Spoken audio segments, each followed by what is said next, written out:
Section 1. You will hear a woman booking a room for a party at a community centre. First, you have some time to look at questions 1 to 4.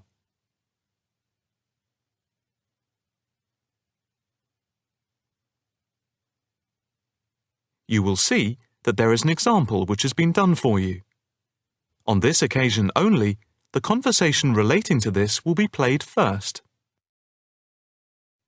Hi, good morning. My name's Pete. How can I help you? Hi, my name's Maria Lincoln. I understand you hire out rooms in the community centre as venues for parties? The woman's first name is Maria. So, Maria has been written in the space. Now, the test will begin. You should answer the questions as you listen, because you will not hear the recording a second time. Listen carefully and answer questions 1 to 4. Hi, good morning. My name's Pete. How can I help you? Hi, my name's Maria Lincoln. I understand you hire out rooms in the community centre as venues for parties? Yes, we do. We've various sized accommodation. It depends on what you're looking for, really.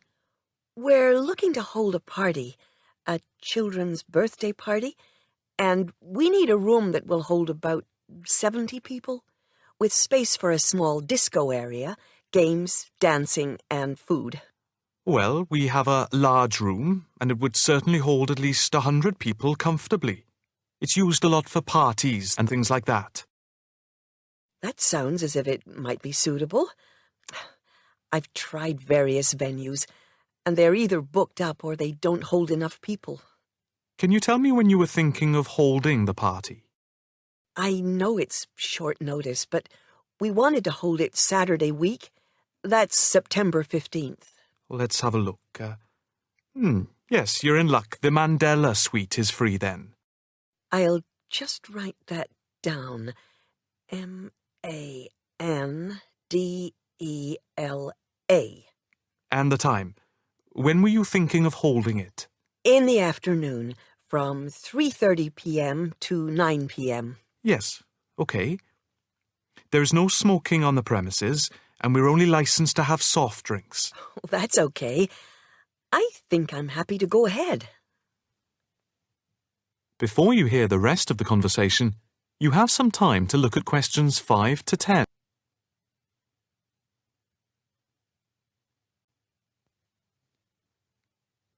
Now listen and answer questions 5 to 10. Can you just give your postcode? Yes, it's PA5 7GJ. Fine. And the flat and street number? It's flat number 40, and the street number is 35. Okay, so that's flat 40, 35 Beaches Street. Yes, that's right. And a contact number? My landline is 223279 with the code. But I'll give you my mobile number, which is 07897 293381. Okay, 293381. Can you tell me how much it will cost? It's quite reasonable, actually. It's £115 for the hire of the room, with tables and chairs. But if you want to hire disco equipment, we've got a basic system with speakers and other equipment for £25. But there's no technician around in case anything goes wrong. And of course, it's optional. That would save us carting something from home, but maybe we should bring a spare sound system just in case.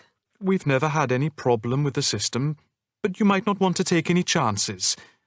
What about catering? Well, we had thought of getting everyone bringing something. We have someone who can do catering for £9 a head, including the cake if required. That's handy, but it's a lot, as we have a fairly tight budget. So, you want to go ahead with the booking? Yes, certainly. Okay. I need to take a deposit of £30, which is refundable. The balance needs to be paid 2 days before the event at the latest. Fine. You can cancel up to 2 days before, but after that you lose the deposit. We don't intend to cancel, but is there any insurance we can take out? Yes, there's a form here somewhere. How much? It's, let me see. It's only £9 for the 24-hour period, and that covers you for cancellation, damage, and injury. Well, at least we'd better have a look at it. How would you like to pay the deposit? Cash. I'll just give you a receipt. There you are. 10, 20, 30. £30. Maria Lincoln. Thank you very much. I'm really glad I found somewhere.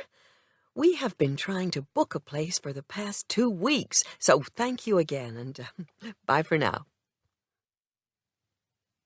That is the end of section 1. You now have half a minute to check your answers.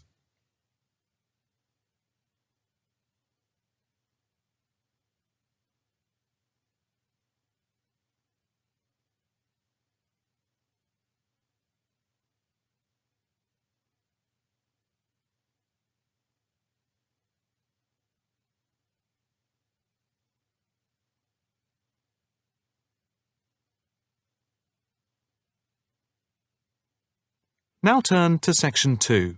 Section 2. You will hear a talk on the radio about grass roofs. First, you have some time to look at questions 11 to 13.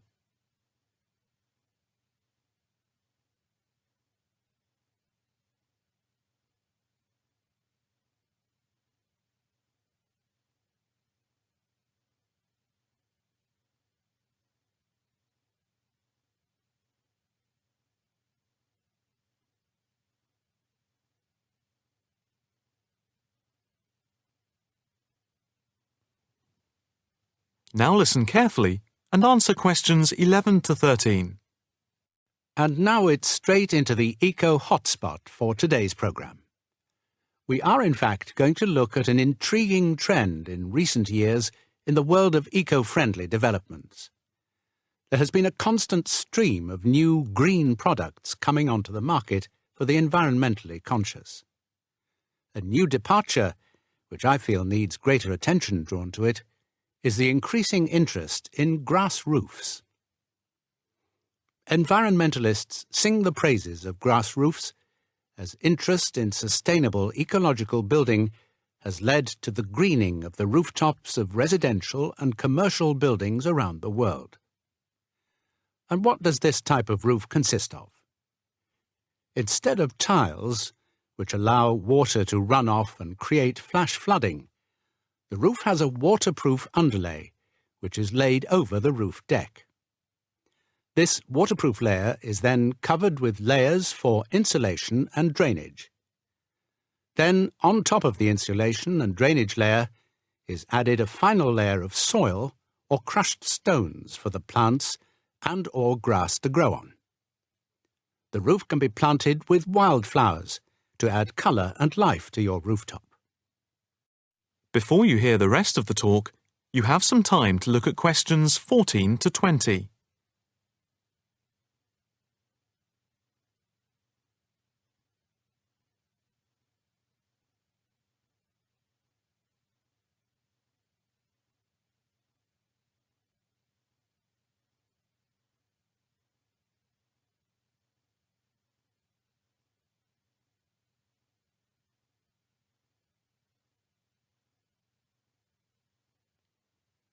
Now listen carefully and answer questions 14 to 20. As for the benefits of grass roofs, in spring and in summer they're very pretty, as flowers spring into bloom. Moreover, in summer, grass roofs are of particular benefit in cities because they keep any building cool by reflecting the sun's rays. In winter, the grass roofs insulate the building, helping to prevent heat loss.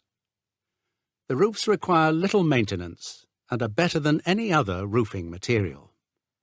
They encourage biodiversity by attracting bees and birds, and they absorb water runoff, which helps prevent flash flooding. In fact, the gravel layer retains 71% of the rainwater that falls, thus helping to prevent flash flooding. In winter, the brown soil is a bit more evident, which can look unattractive if the roofs are not tended carefully. But that is a price worth paying, and I would say that they come highly recommended by those who have them. If you compare grass roofs with tiles, the latter do certainly look very tidy, but at a price to the future of the planet. The main drawbacks of tiles, though, are the water runoff and the absorption of heat from the sun's rays in summer. So, if we are to save the planet from the ecological point of view, tiles do not come recommended. The only roof that I can think of which has similar ecological credentials to the grass roof is the thatched roof. Thatched roofs are good insulators and very attractive, but very pricey and not ideal for cities. How can we make more of our roofs green? That is, how can people be persuaded to install grass roofs? The World Green Roof Conference in Australia was a very good start. At a grassroots level, the best way to raise the profile of grass roofs is to make them trendy by highlighting them in fashionable magazines, so that people begin to feel that they cannot do without them. But the idea I like best is holding competitions for the best designed grass roofs. Next week, Eco Hotspot is going to look at... That is the end of section 2. You now have half a minute to check your answers.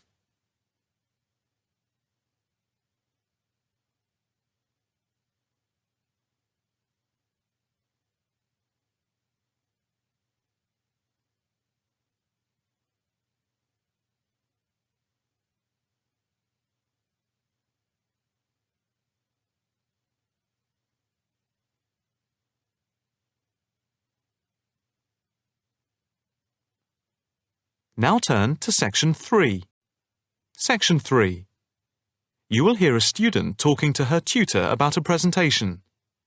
First, you have some time to look at questions 21 to 23.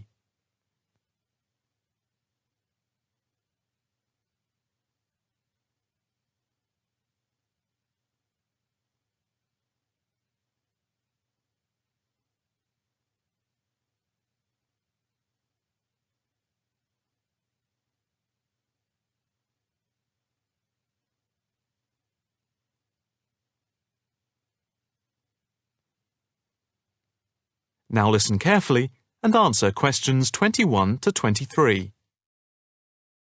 Excuse me, Dr. Owen, Oh, hello, Karen. Have you got a few moments? Yeah, sure. How can I help you? Well, I've had difficulty finding data on the original question, and I was wondering if I could change my paper to Investment in Knowledge, comparing some European countries with the United States, and then with others throughout the world, including the OECD average. I found lots of data by way of graphs, etc. Where did you get the data from? From various sources, books and journals. How are you going to present the material? I am going to use the electronic whiteboard as suggested and do a blend of graphs, pictures, text and podcasts to illustrate my presentation. It sounds very impressive. Yes, let's hope the whiteboard works. But I'm also going to have a PowerPoint presentation for a backup, just to cover myself. A backup is a good idea, but it's a lot of work doing everything twice. It is, but at least I'll have experience of both. Before we talk about how to use the data I've selected, could you give me the names of a few websites I should look at for more specific background material?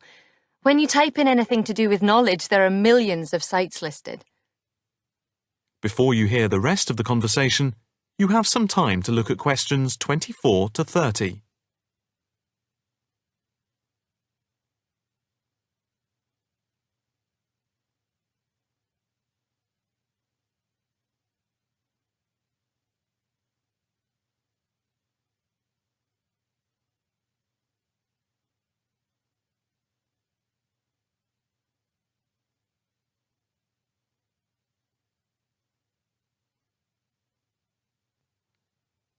Now listen carefully and answer questions 24 to 30.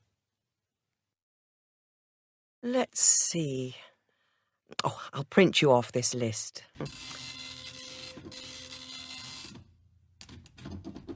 Oh, there we go. Right. Do I really need to study everything on these? No, I suggest there are 5 or 6 you can look at. The one you have to go through is the IT department section on the university site, which is www.kmul.org. It has articles by all of us in the department and has links to useful information, so I think it is essential to look at this. OK, I've already been on it, but I'll tick that one as a must-read. And there's a site which is hosted by Pollock. It's investmentit.com. All you need to do is to skim the abstracts of the articles on the site. They'll give you a general idea about the effects of investment in knowledge. Yes, that sounds good. It cuts out having to read everything. What about this one? knowledgejournal.com. If I remember, it's not that useful. I would say that there are very few things that you need to read there. Then there's itknowledgereview.com. It's got loads of articles, but it's probably best just to read those that have come out in the last term or so. Do you have to subscribe? No, it's free from the university library. And another free journal online is itonline.com. I wouldn't say it's essential to read it, but it is beneficial. And so I think it is worth a look. If you think it's useful, there is no harm in looking at it. But nationalstatistics.com is worth looking at and trying out the links that it gives. I think these are probably enough to be getting on with. I think so. There's another thing I want to ask about. How much material should I use in my presentation? Avoid crowding the screen. If you have lots of information at one time, people will not be able to follow it and will just switch off. That's worth remembering. I've been in lectures where there was too much detail on the screen and it was impossible to read quickly. But what about visuals? Do you think it's okay to mix visuals and text? Visuals are very useful, but they must be relevant, or else people will get confused about what they mean and why they are there, and they won't pay attention to what you are saying. So be careful. From what I can see, you have the makings of a very good presentation. Thank you. That is the end of section 3. You now have half a minute to check your answers.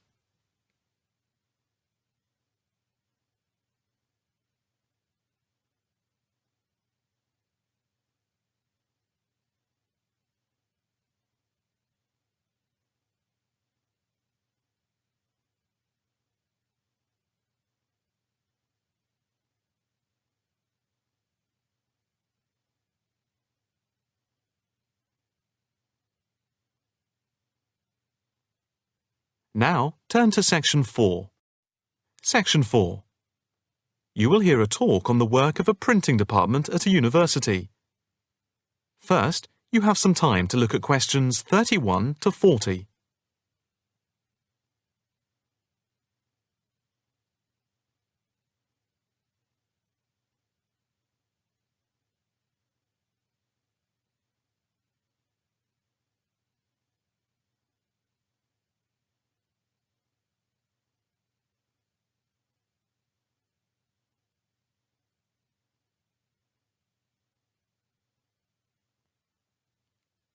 Now listen carefully and answer questions 31 to 40. I am here to give you a brief outline of the work of this new department. The Department of the Printed Word has a very short history, having been created just 10 years ago. Some statistics to start with. The first intake of undergraduate students consisted of 20 students, which rose to 37 in the second year. And we now have about 50 in the first year, doing a wide range of courses, full and part-time. We have a thriving research department, with 17 students on the taught MA course and 7 students doing research full-time. In all, we have 9 full-time lecturers and 16 part-time lecturers who work mainly but not exclusively in our evening department. Of the total student body, approximately 21% are from outside the country, a number which has been increasing steadily over recent years. Although students from overseas have to reach a minimum level of competence in English before they follow a course at the university, some may require remedial help with their English, and we can offer help through the Student Support Services as part of the general assistance given to all students. For home students, both graduate and undergraduate, there are bursaries to help with travel and accommodation, for which I would advise you to contact Mrs. Riley at the end of this session. Increasingly, we are forging external links with organisations in the publishing world, and we have been very fortunate in that we have received money to sponsor not just various students within the department, but also technicians and lecturers. Each year we hold a series of lectures which are given by external speakers in the world of printing and the media. The series of workshops that you see around you have been built thanks to a very generous donation which has allowed us to develop our facilities for bookbinding and restoration. Now, the main work of the department relates to teaching the mechanism of printing. And as most printing is now so highly technological, all our students have to be computer literate. For those of you who are interested in taking a module in this department from another department, and who feel that you may not have the necessary computer skills, don't let the technology put you off. We have a number of specialist technicians who can support and deliver crash programs in the computing technology required. As long as you can switch on the computer, you are halfway there. We have what can only be called state-of-the-art facilities, especially for those wishing to move into the publishing world, working not just as printers, but also in editing, page design, layout, and bookbinding. With the extensive facilities we have for book restoration, some of our former students are now employed as expert book restorers and conservationists, skills which were once almost dying out. In the display you will notice samples of work on book cover design, and as well as having all the necessary computer programs for dealing with printing, we have some old printing presses. Despite being largely a modern department, we do have an increasing interest in research into the history of the printed word, ranging from early European to Chinese and Japanese printing techniques. We have in fact some very well-known experts on early printing in Europe in the 15th and 16th centuries. If this area appeals to you, you can talk to Dr. Fred Clare afterwards. From China, we're lucky to have as a visiting lecturer Dr. Yu, who is an authority on early Chinese manuscripts and printing machines. If you are thinking about doing a module with us, or you are interested in doing research after you have finished your first degree, the person to talk to is Professor Clarkson, who will be able to give you all the details. For postgraduate research, you should really be thinking about applying now, even though we are only in December, as the department now attracts large numbers of people, and we always have many applications for each research position. That is the end of Section 4. You now have half a minute to check your answers.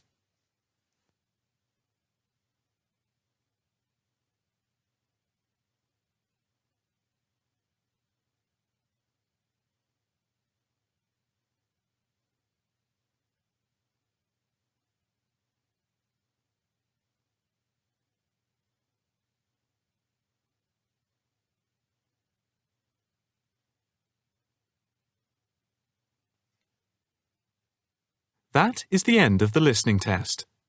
You now have 10 minutes to transfer your answers to the listening answer sheet.